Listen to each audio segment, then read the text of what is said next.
Trôi đi rồi. Rồi cái để nó trôi ơi. Nó xong này là cái ảnh không còn nữa. Đó, đó, đi đó. Mà anh chỉ靠lũ, anh chỉ靠cho sát sát cho hai lên không? Nè.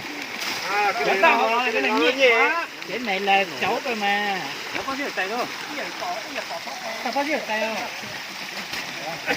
Nóc kìa lắm hết. Nó còn nhất cả Cái như này nó nhẹ quá. Cứ ướt. Đây rồi. Bây giờ sọc cả cổ cổ. Nó trốn đang lửa là Ai chả tao chút không?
Em có con dao thái không?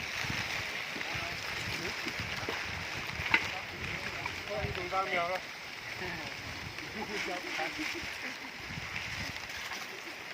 Dao thái.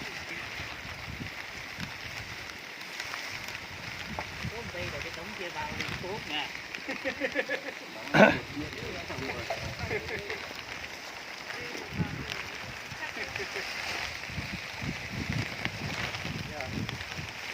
Cho bị sợ nó mở hay là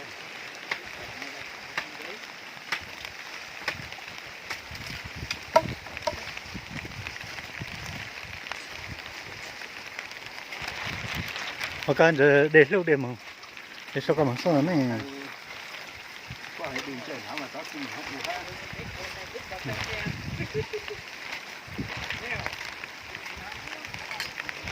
Cô bé cho như nào được ông ơi. cái cuộc đấy ông ăn một lần hết yến gạo thì ông bê phát là được ngay. Có khoảng gần 20. Dạ. Món chỗ này. Sẽ là món cho lúa.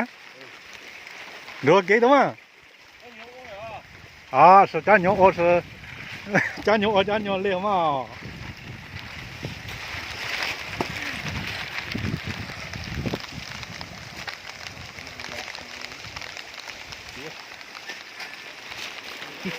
Ôi, làm lục thế ngư.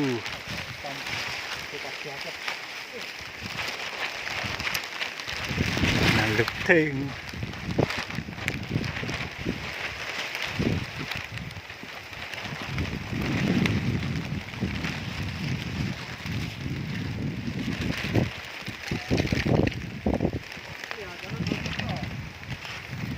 Lũ là bắt ra